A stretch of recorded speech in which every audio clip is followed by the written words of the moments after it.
Hello dear aspirants, your most welcome in ours YouTube family AB judiciary zone. इस session में हम लोग Jharkhand judiciary exam 2008 के prelims के क्वेश्चन का एनालिसिस करेंगे। इसके पहले मैंने झारखंड जुडिशरी के प्रीलिम्स एग्जाम के 2014, 2016 तथा 2019 के क्वेश्चन पेपर को सॉल्व करा दिया है। आप प्लेलिस्ट से देख सकते हैं। झारखंड जुडिशरी के प्रीलिम्स एग्जाम के लगभग सभी क्वेश्चन को मैंने सॉल्व करा दिया है। अब मैं झारखंड एपीओ के क्वेश्चन को भी सॉल्व कराऊंगी ताकि आप लोगों की थोड़ी हेल्प हो सके। आप लोग सभी वीडियो को सीक्वेंस से देखने के लिए जुड़ सकते हैं हमारे यूट्यूब फैमिली से, और इसकी पीडीएफ के लिए ज्वाइन कर सकते हैं हमारा Telegram channel AB judiciary zone. अब आइए देख लेते हैं कि किस टाइप के क्वेश्चन पूछे गए हैं। क्वेश्चन नंबर 1 पढ़ लेते हैं। हाल ही में किस भारतीय क्रिकेट खिलाड़ी ने टेस्ट क्रिकेट में सर्वाधिक रन बनाने का कीर्तिमान स्थापित किया है?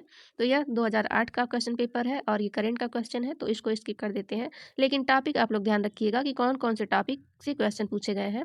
तो इसमें एक क्वेश्चन हो गया क्रिकेट खेल से संबंधित। आगे पढ़ लेते हैं। क्वेश्चन नंबर 2, बीजिंग के विगत ओलंपिक में भारत के लिए अब तक का प्रथम व्यक्तिगत स्वर्ण पदक किसने जीता?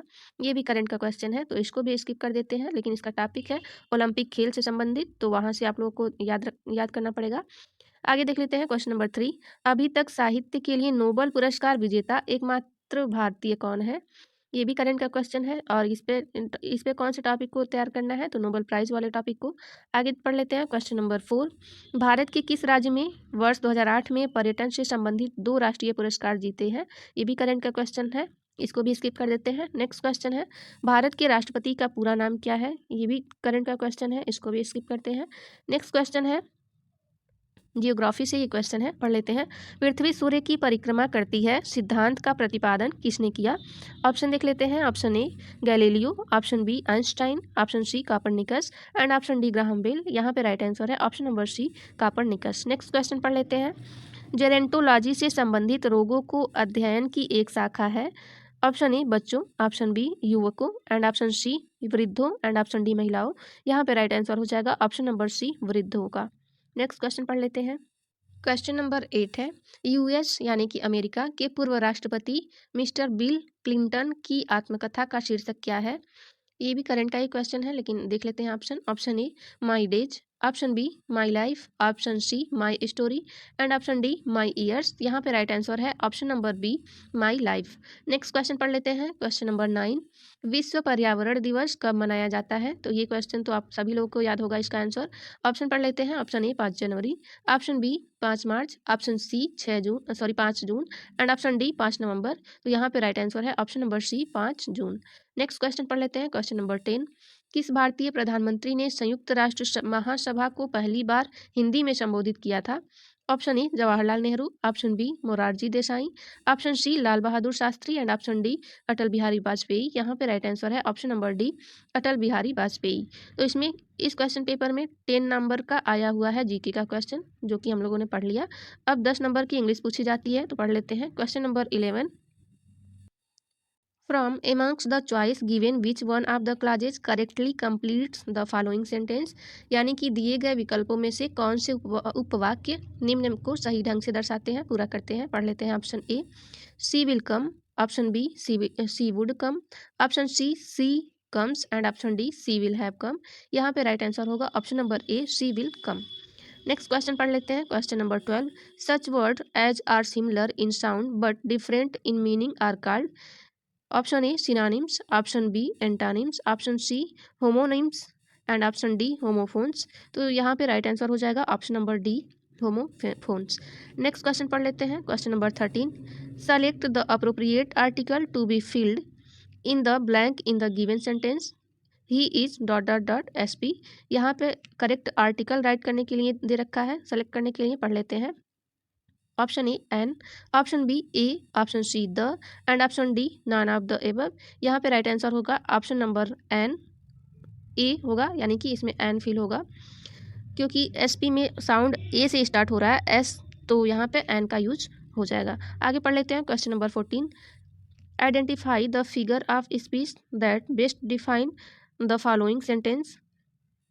यानी कि इसमें अलंकार को पहचानना है जो कि उसकी वाक्य की सर्वोत्तम परिभाषा दर्शाता है। पढ़ लेते हैं। Option A smile, option B metaphor, option C irony and option C sarcasm. यहाँ पे राइट आंसर होगा ऑप्शन नंबर बी मेटाफर। आगे देख लेते हैं। नेक्स्ट क्वेश्चन नंबर 15 है, identify the figure of speech in which the word round has been used in the following sentence. The earth move round the sun. यहाँ पे round जो word है उस वह क्या है पूछा गया है, नाउन है या फिर एडजेक्टिव है या फिर प्रीपोजिशन है या फिर एडवर्ब है। तो यहाँ पे राउंड वर्ड आ जाएगा एडवर्ब में, तो इसका राइट आंसर हो जाएगा option number D, adverb. Next question है 16, identify the type of sentence given below. John proposed that we should sing together. यहाँ पे ऑप्शन पढ़ लेते हैं। Option A assertive, option B optative operative and option C exclamatory and option D imperative. यहाँ पे right answer होगा option number B. Next question पढ़ लेते हैं। Question number 17, which underline part of the given sentence contain an error. Option A if I was you, option B I would not, option C agree to and option D that foolish proposal. यहाँ पे right answer होगा option number A if I was you. आगे पढ़ लेते हैं। Question number 18, fill in the blanks with appropriate preposition. कौन सी preposition को यहाँ पे चूज किया जाएगा। Option A before, option B in, option C within and option D between. यहाँ पे राइट आंसर है ऑप्शन नंबर बी इन। आगे पढ़ लेते हैं। Question number 19, give one word for the following group of word. Give one word for the following group of word. इसमें से जो ग्रुप है वर्ड का उसमें से वन वर्ड कौन सा सुटेबल होगा, पढ़ लेते हैं। Option A sexagenarian, option B quinquagenarians, quinquagenarians and option C है septuagenarian and option D nonagenarian. यहाँ पे राइट आंसर हो जाएगा option number A. Next question पढ़ लेते हैं। Question number 20, which one from amongst the choice given would mean the same as the following sentence. यानी कि जो सेंटेंस दिया गया है उसका सेम मीनिंग कौन से वर्ड में दिया गया है ऑप्शन में, तो पढ़ लेते हैं। I feel and achieve wide, option देख लेते हैं। Option A I feel lonely and option B I feel pain, option C I feel hungry and option D I feel irritation. तो यहाँ पे राइट आंसर है option number A I feel lonely. Next question पढ़ लेते हैं। Question number 21, question number 11 से लेकर के 20 तक इंग्लिश के क्वेश्चन थे, अब ला के क्वेश्चन है इसको पढ़ लेते हैं। क्वेश्चन नंबर 21, वाद पत्र लौटाए जाने के अधीन है। ऑप्शन ए वाद अपर्याप्त स्टैम्प पेपर पर है, ऑप्शन बी वाद पत्र डुप्लीकेट में दाखिल नहीं किया गया है, ऑप्शन सी वाद पत्र में अनुतोष वास्तविक मूल्य से कम है एंड ऑप्शन डी वाद पत्र क्षेत्राधिकार न रखने वाले न्यायालय में दाखिल किया गया है। तो यहाँ पे किस आधार पर वादपत्र को लौटाया जाएगा, तो यहाँ पे राइट आंसर है ऑप्शन नंबर डी, यानी कि वादपत्र क्षेत्राधिकार न रखने वाले न्यायालय में यदि दाखिल किया गया है तो वादपत्र को लौटा दिया जाएगा। आगे पढ़ लेते हैं। क्वेश्चन नंबर 22, अभिव्यक्ति प्रत्येक पक्षकार अपने निजी खर्च का वहन करेगा में विवक्षित है कि। ऑप्शन ए दोनों पक्षकार एक दूसरे के खर्च पाने के अधिकारी हैं, ऑप्शन बी दोनों पक्षकार को खर्च से वंचित नहीं किया जाएगा, ऑप्शन सी दोनों पक्षकार को खर्च से वंचित किया जाएगा एंड ऑप्शन डी दोनों पक्षकार एक दूसरे से खर्च पाने के अधिकारी नहीं है। तो यहाँ पे राइट आंसर हो जाएगा ऑप्शन नंबर ए दोनों पक्षकार एक दूसरे के खर्च पाने के अधिकारी हैं। आगे पढ़ लेते हैं। क्वेश्चन नंबर 23, निम्नलिखित में से किस प्रश्न का निर्धारण निष्पादनकर्ता न्यायालय द्वारा नहीं किया जाना है। ऑप्शन ए आज्ञप्ति का उन्मोचन, ऑप्शन बी आज्ञप्ति का निष्पादन एंड ऑप्शन सी आज्ञप्ति का संशोधन एंड ऑप्शन डी आज्ञप्ति की संतुष्टि। तो यहाँ पे राइट आंसर हो जाएगा ऑप्शन नंबर सी आज्ञप्ति का संशोधन। तो यहाँ पे आज्ञप्ति का संशोधन निष्पादन कर्ता न्यायालय द्वारा नहीं किया जाएगा। आगे पढ़ लेते हैं। क्वेश्चन नंबर 24, निम्नलिखित में से किस वाद में उच्चतम न्यायालय ने दीवानी प्रक्रिया संहिता यानी कि सीपीसी की धारा 51 को मान्य घोषित किया है। ऑप्शन ए जेवियर बनाम bank of Canada, option B Vishakha का वाद, option C Indian gramophone company बनाम Virendra Bahadur Pandey, option D Jolly George Varghese बनाम बैंक ऑफ कोचीन। यहाँ पे राइट आंसर हो जाएगा option number C Indian gramophone company बनाम वीरेंद्र बहादुर पांडे। नेक्स्ट क्वेश्चन 25, निम्नलिखित में से किस वाद में उच्चतम न्यायालय ने दीवानी प्रक्रिया संहिता संशोधन अधिनियमों 1999 तथा 2002 की संवैधानिकता को मान्य ठहराया है। ऑप्शन देख लेते हैं। Option A Salim advocate bar association Tamil Nadu बनाम भारत संघ, option B Delhi high court bar association बनाम भारत संघ, option C Allahabad high court bar association बनाम भारत संघ एंड ऑप्शन डी पंजाब एवं Haryana high court bar association बनाम भारत संघ। यहाँ पे राइट आंसर होगा option number A Salim advocate bar association Tamil Nadu बनाम भारत संघ। नेक्स्ट क्वेश्चन 26, निम्नलिखित में से कौन सा दीवानी प्रक्रिया संहिता यानी कि सीपीसी की धारा 80 के संबंध में सही कथन है? देख लेते हैं ऑप्शन। ऑप्शन ए, न्यायालय की अनुमति से नोटिस तामील कराए बिना वाद को सामान्य संस्थित किया जा सकता है। ऑप्शन बी, अर्जेंट तथा तत्काल अनुतोष के मामले में न्यायालय की अनुमति से वाद को नोटिस तामील कराए बिना संस्थित किया जा सकता है। ऑप्शन सी, अर्जेंट तथा तत्काल अनुतोष के मामले में जहां वाद को नोटिस तामील कराए बिना संस्थित करने की अनुमति दी गई है वहां अंतरिम अथवा अन्यथा एक पक्षीय अनुतोष को अनुज्ञात किया जा सकता है। ऑप्शन डी, धारा 80 के अंतर्गत नोटिस की आवश्यकता का अनुपालन किए बिना कोई वाद संस्थित नहीं किया जा सकता है। यहाँ पे राइट आंसर हो जाएगा ऑप्शन नंबर बी, अर्जेंट तथा तत्काल अनुतोष के मामले में न्यायालय की अनुमति से वाद को नोटिस तामील कराए बिना संस्थित किया जा सकता है। क्वेश्चन नंबर 27, सूची 1 को सूची 2 के साथ सुमेलित कीजिए और सूचियों के नीचे दिए गए कूट का प्रयोग कर सही उत्तर चुनिए। मैच कर लेते हैं सूची 1 और सूची 2 को। ए में दे रखा है मुजराई, तो इसका राइट आंसर होगा ऑप्शन नंबर 3, प्रतिवादी के दावे का वादी के दावे के साथ समायोजन। और बी में है मध्यवर्ती लाभ, तो इसका हो जाएगा ऑप्शन नंबर 4, दोषपूर्ण कब्जा रखने वाले व्यक्ति को संपत्ति से लाभ मिलता है इसमें।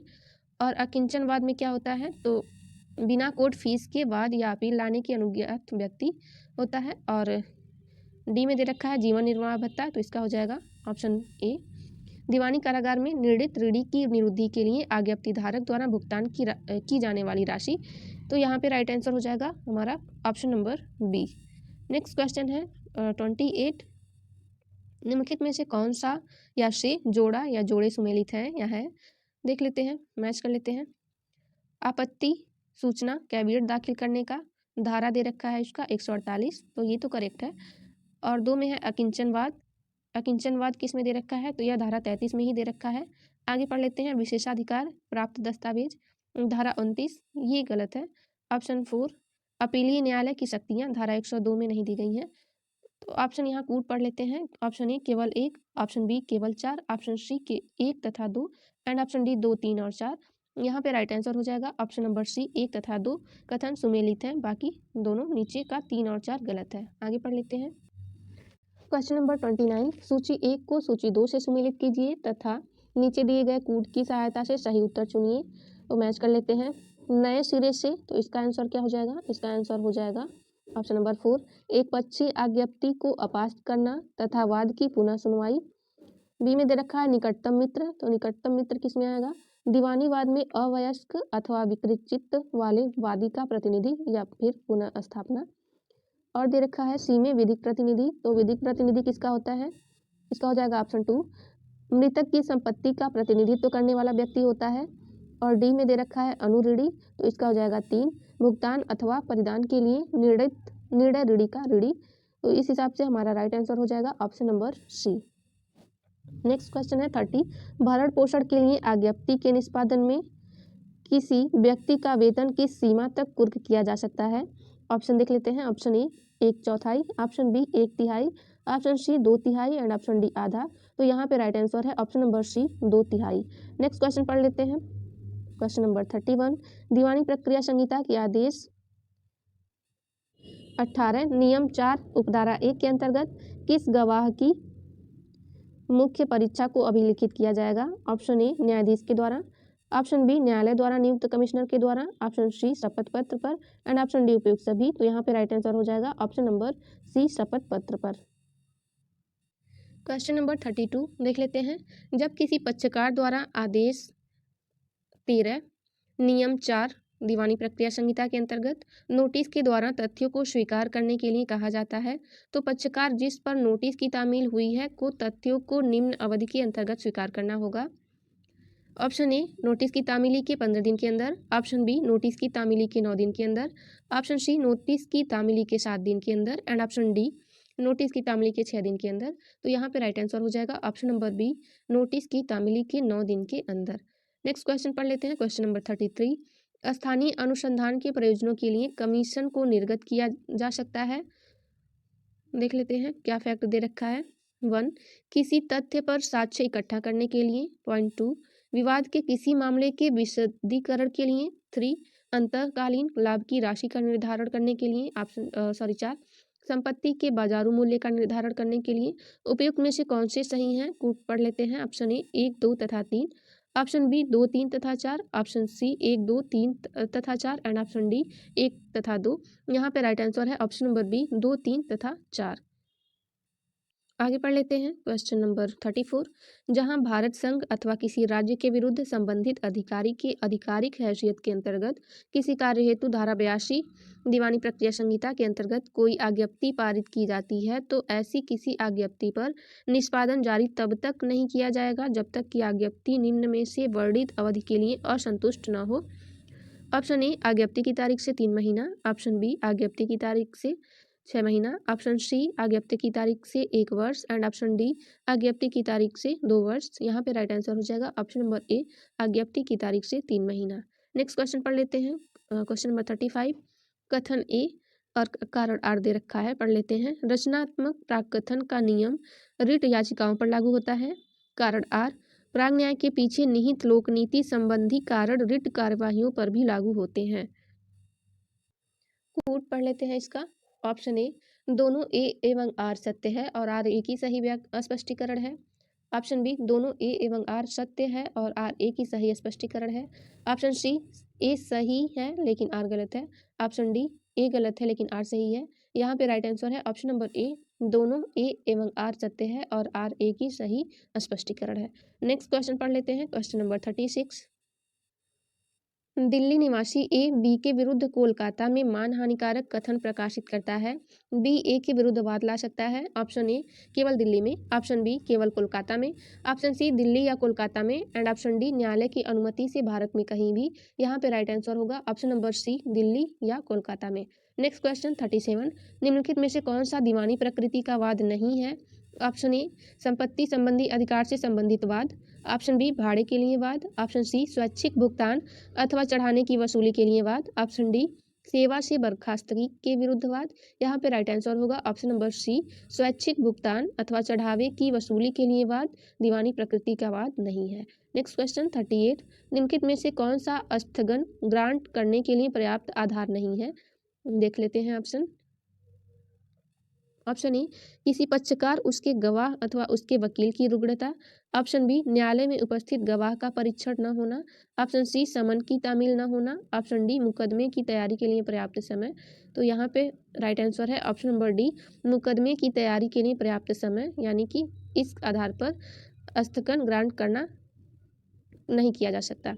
आगे देख लेते हैं 39 क्वेश्चन नंबर। जहां वादी अपनी शक्ति या कब्जे के अधीन किसी दस्तावेज के आधार पर वाद लाता है वहां उसे उसको या उसकी प्रतिलिपि को प्रस्तुत करना चाहिए। ऑप्शन ए वाद पत्र के साथ, ऑप्शन बी साक्ष्य देने के समय, ऑप्शन सी विवादक की रचना के समय एंड ऑप्शन डी जब न्यायालय आदेश करे। यहाँ पे राइट आंसर होगा ऑप्शन नंबर ए वाद पत्र के साथ। Next question 40। स्वैच्छिक संशोधन के संबंध में प्रावधान किसके अंतर्गत किया गया है? ऑप्शन देख लेते हैं। ऑप्शन ए आदेश 6 नियम 7, ऑप्शन बी आदेश 6 नियम 15, ऑप्शन सी आदेश 6 नियम 17 एंड ऑप्शन डी आदेश 6 नियम 19। यहाँ पे राइट आंसर है ऑप्शन नंबर सी आदेश 6 नियम 17। नेक्स्ट क्वेश्चन पढ़ लेते हैं क्वेश्चन नंबर 41। दोष सिद्ध व्यक्ति द्वारा कोई अपील नहीं की जा सकती जहां मुख्य न्यायिक मजिस्ट्रेट केवल निम्न से अनधिक जुर्माने का दंड अधिरोपित करता है। ऑप्शन ए 1000 रुपये, ऑप्शन बी 200 रुपये, ऑप्शन सी 100 रुपये एंड ऑप्शन डी 300 रुपये। यहाँ पे राइट आंसर होगा ऑप्शन नंबर सी 100 रुपये, यानी कि जहाँ भी मजिस्ट्रेट 100 रुपये तक जुर्माने का दंड दिया है तो वहाँ पर जुर्माने का दंड अधिरोपित नहीं किया जाएगा। आगे पढ़ लेते हैं क्वेश्चन नंबर 42। बहुत अधिक अपील एवं पुनरीक्षण भारतीय न्याय व्यवस्था का अभिशाप है क्योंकि इसमें निरर्थक खर्च एवं विलंब तथा पूर्णता के पीछे निष्फल पीछा निहित है। न्यायालय कृष्णा अय्यर ने किसमें यह संप्रेषण व्यक्त किया था? ऑप्शन ए हरनाम सिंह बनाम हिमाचल प्रदेश राज्य, ऑप्शन बी मोहम्मद सोमन अली बनाम असम राज्य, ऑप्शन सी सीताराम बनाम उत्तर प्रदेश राज्य and option D Jawaharlal Singh बनाम नरेश सिंह। यहाँ पे राइट आंसर होगा ऑप्शन नंबर सी सीताराम बनाम उत्तर प्रदेश राज्य। नेक्स्ट क्वेश्चन है 43। एक वाद में उच्चतम न्यायालय ने यह संप्रेषण व्यक्त किया कि हम आरोप के कर्मकांड में किसी जादू अथवा सम्मोहन को देख पाने में असमर्थ हैं। यह आरोप से संबंधित इन प्रावधान का सार है जो महत्व रखता है, न कि उनका बाह्य स्वरूप। अन्यथा धारित करने से केवल दोषी के लिए अवसर या बचाव प्रदान होता है और निर्दोष को कोई रक्षोपाय प्राप्त नहीं होता है। न्यायालय ने यह संप्रेषण किया था। ऑप्शन ए आरोप के परिवर्तन के संबंध में, ऑप्शन बी आरोप के संयोजन के संबंध में, ऑप्शन सी व्यक्ति जो संयुक्त रूप से आरोपित हो सकते हैं, ऑप्शन डी आरोप में भूल चूक या अनियमितता के संबंध में। तो यहाँ पे राइट आंसर हो जाएगा ऑप्शन नंबर डी, आरोप में भूल चूक या अनियमितता के संबंध में। नेक्स्ट क्वेश्चन है 44। निम्नलिखित में से कौन सा अपराध संक्षिप्त रूप से विचारणीय है? ऑप्शन देख लेते हैं। ऑप्शन ए चोरी जहाँ चुराई गई संपत्ति का मूल्य 500 रुपये से अनधिक है, ऑप्शन बी प्रच्छन्न गृह अत्याचार, ऑप्शन सी 300 रुपये से अनधिक मूल्य की चुराई गई संपत्ति को छिपाने में सहायता करना, ऑप्शन डी 250 रुपये से अनधिक मूल्य की चुराई गई संपत्ति को भारतीय दंड संहिता की धारा 411 के अंतर्गत प्राप्त करना या प्रतिधारित करना। यहाँ पे राइट आंसर हो जाएगा ऑप्शन नंबर ए, चोरी जहाँ चुराई गई संपत्ति का मूल्य 500 रुपये से अनधिक है वहाँ संक्षिप्त विचारण हो सकता है। नेक्स्ट क्वेश्चन पढ़ लेते हैं, क्वेश्चन नंबर 45। 3 वर्ष तक के कारावास से दंडनीय अपराध का संज्ञान लेने के लिए विहित मर्यादा यानी कि सीमा अवधि है। ऑप्शन ए 1 वर्ष, ऑप्शन बी 2 वर्ष, ऑप्शन सी 3 वर्ष एंड ऑप्शन डी 4 वर्ष। यहाँ पे राइट आंसर हो जाएगा ऑप्शन नंबर सी 3 वर्ष। Next question 46। निम्नलिखित में से किस वाद में दंड प्रक्रिया संहिता की धारा 433A की संवैधानिकता वैधता को स्वीकार किया गया था? ऑप्शन ए अशोक कुमार गोलू बनाम भारत संघ, ऑप्शन बी बाबू पहलवान बनाम मध्य प्रदेश राज्य, ऑप्शन सी रमेश बनाम मध्य प्रदेश राज्य and option D Karan Singh बनाम हिमाचल प्रदेश राज्य। यहाँ पे राइट आंसर होगा ऑप्शन नंबर ए अशोक कुमार गोलू बनाम भारत संघ। नेक्स्ट क्वेश्चन पढ़ लेते हैं, क्वेश्चन नंबर 47। उच्च न्यायालय अथवा सत्र न्यायालय की पुनरीक्षण शक्तियों के प्रयोजन के लिए निम्नलिखित में से कौन सा अंतर्वर्ती आदेश है? ऑप्शन ए गवाहों को समन करने वाले आदेश, ऑप्शन बी मजिस्ट्रेट द्वारा जमानत मंजूर करने वाले आदेश, ऑप्शन सी एक ऐसे बिंदु पर अभियुक्त के अभिभाग को खारिज करने वाला आदेश जिसे यदि स्वीकार किया जाए तो कार्यवाही विशेष का ही अंत हो जाएगा, ऑप्शन डी अंतर्वर्ती आदेश जो क्षेत्राधिकार के बिना है तथा अकृत है। यहाँ पे राइट आंसर है ऑप्शन नंबर डी अंतर्वर्ती आदेश जो क्षेत्राधिकार के बिना है तथा अकृत है। आगे पढ़ लेते हैं, क्वेश्चन नंबर 48। ए के विरुद्ध केवल चोरी का आरोप है और यह प्रतीत होता है कि उसने आपराधिक न्यासभंग का अपराध किया था। इस संदर्भ में निम्नलिखित में से कौन सा सही है? ऑप्शन देख लेते हैं। ऑप्शन ए उसे दोष मुक्त किया जा सकता है, ऑप्शन बी उसे केवल चोरी के लिए दोष सिद्ध किया जा सकता है, ऑप्शन सी उसे आपराधिक न्यासभंग के लिए दोष सिद्ध किया जा सकता है एंड ऑप्शन डी उसे आपराधिक न्यासभंग के लिए दोष सिद्ध नहीं किया जा सकता है। यहाँ पे राइट आंसर हो जाएगा ऑप्शन नंबर सी उसे आपराधिक न्यासभंग के लिए दोष सिद्ध किया जा सकता है। आगे पढ़ लेते हैं, क्वेश्चन नंबर 49। निम्नलिखित में से कौन सा न्यायालय मजिस्ट्रेट द्वारा जमानत मंजूर करने के समय अधिरोपित शर्तों को अपास्त या परिवर्तित कर सकता है? ऑप्शन ए दंड प्रक्रिया संहिता यानी CRPC की धारा 439 के अंतर्गत उच्च न्यायालय या सत्र न्यायालय, ऑप्शन बी CRPC की धारा 482 के अंतर्गत उच्च न्यायालय, ऑप्शन सी CRPC की धारा 465 के अंतर्गत सत्र न्यायालय एंड ऑप्शन डी दंड प्रक्रिया संहिता 438 के अंतर्गत सत्र न्यायालय। यहाँ पे राइट आंसर होगा ऑप्शन नंबर ए दंड प्रक्रिया संहिता यानी CRPC की धारा 439 के अंतर्गत उच्च न्यायालय या सत्र न्यायालय।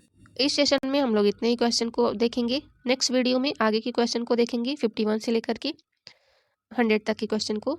तब तक आप लोग पढ़ते रहिए, रिवीजन करते रहिए। धन्यवाद।